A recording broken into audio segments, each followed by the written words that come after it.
למדנו המון. בשביל להקים סטארט-אפ צריך רעיון טוב, צריך קבוצה מצוינת וצריך כסף. כסף זה העבודה של יונתן.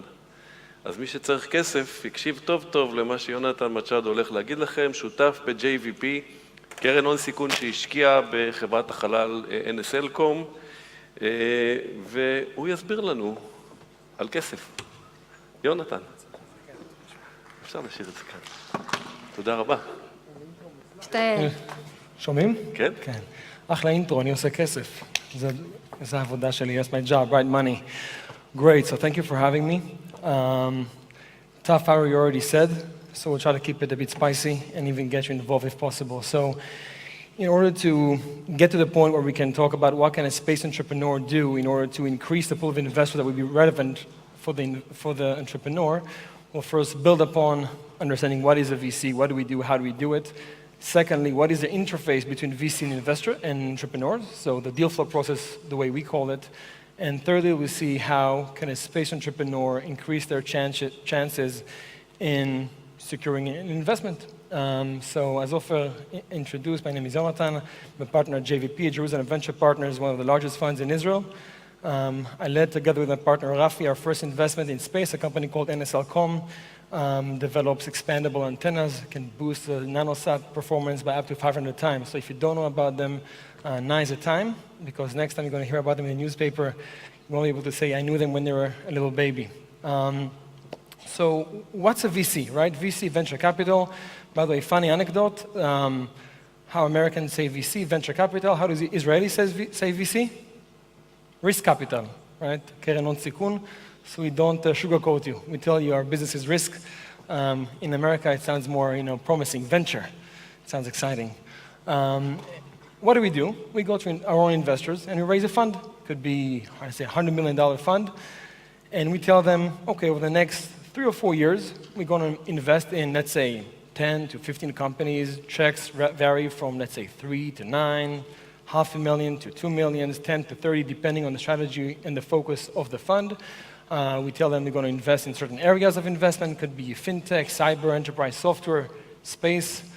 Goodness gracious, if you do that too. And after those 3 or 4 years, we're going to stop investing in new companies. We're going to have a period for follow-on investments, about 6 or 7 years. And at the end of those 10 years, or over the course of those 10 years, we're going to distribute back to our investors, or we tell them we will, or hopefully we will, 3x on their money. Okay? After the first 3 or 4 years, we'll raise an additional fund to keep making new investment from a next fund. So if you wish, JVP right now, we're investing out of JVP 7 and JVP Opportunity 2, which is a second growth vehicle. Now, from what I said, there's 2 problems as far as the space entrepreneur is concerned. The first one is a 10 years horizon. At least perceivably, the space industry moves slower than, what it would take you to launch an Uber or a Lemonade. And so, arguably, the fit between VC and space wasn't always there. Secondly, is those verticals or areas of focus that we commit to invest in throughout the lifetime of the fund. Space, you can Google, and I'm sure if you look at all the recent fundraising in the world of space, you'll see which US VCs invest in space. I think Yossi mentioned in the beginning 7 startups in Israel, and I'm sure you'll find over those 7 startups maybe 6 investors that invested in space. Probably not much more than that. And as an entrepreneur or as a salesperson, your first goal is to increase, the size, the top of your funnel, right? So how do you do that? We'll talk about it in a second.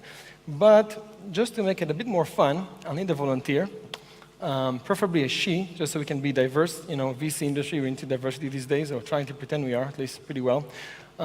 Okay, perfect. You can stay there. We won't make it too awkward for you. What's your name? Miri? Ali, perfect. So we're going to start a fund together. Sounds good? Thumbs up? Amazing. So we're going to raise together about $100 million. You just became pretty rich, by the way. Good news for you. Perfect. And we're going to call our fund. Do you have an idea for a name of a fund? A cool name for a fund? Cool Venture Partners? Okay, good for you? Perfect. So Cool Venture Partners is going to be, and we're going to focus on round A investments. So over the course of 3 years, like I said, how many investments are we going to make, you think? You're not listening. 10 to 12. Let's say 12. Okay, 10 to 15. Let's make it 12 in the middle. And how many of these do you guys think we're going to sell at the end, right? Exit. We love the word exit. How many of those, are we going to... One? Okay. I'm really good. Really good. Two. Okay, let's say 12. Why not 100%? I love the number 100, so we keep it round. So we have $100 million of funds. We are going to sell 100% of our companies. And so we keep the story nice. We are going to sell each one of them for $100 million. Oh, $100 million, right? Amazing news. And on average, we're going to have, let's say in holdings, so maybe one company we have 20% at the time of the exit, maybe one we have 10%. In average, we're going to have 15% in each one of our 12 companies, which we're each going to sell for $100 million. Wow. A dream come true. Think how many stories you're going to read on Globe, Kakalis, The Marker, with smiley geeks, telling you I was, הכל היה מזל, להרבה עזרה בזכות ההורים, וסבתא שהביאו עד הלום. Great, amazing news. How are we doing? You think we're doing well or not? Thumbs up, thumbs down? So let me break it to you. If we have sold 100% of our companies, okay? So let's say each company we sold for $100 million and we had 15%. So 15% of 100 million is 15 million. We had 12 companies. 12 times 15 million, it's 180. We told our investor 3x. So we asked money for a 10-year horizon in the least liquid asset you can possibly imagine. We sold all our companies, and all we did was 1.x. That's before we talk about our share of the pie, because we were both greedy, That's why we're in the business. Not, in case that was missed. Great. So this is our story. We're looking for one big hit, or more than one big hit, that's going to recover for all the losses we're going to make. And for that, we meet with tons of companies. As a fund, we see over 1,000 investment opportunities a year, and we're going to invest in less than 1%. This is our deal flow funnel. How does it work? You send us a presentation, whether you met us at a conference like here, introduction, cold email. From a deck, you'll move to a call, you'll move to a meeting, you'll move to a series of meetings, to a deep due diligence, and eventually you'll come to our investment team, present, and hopefully secure a term sheet. Now, your goal in every one of these steps is to make it to the next step, okay? You're not going to get all these stories of, the guy wrote a check on a napkin. Keep it from Mark Zuckerberg, okay? You're probably not him, just statistically speaking, nothing personal. So your goal when you're sending the deck is for me to pick up the phone. Me as a general VC, not me as Ynnotam, of course. Once we speak on the phone for half an hour, your goal is to make it to a meeting face-to-face, and so forth.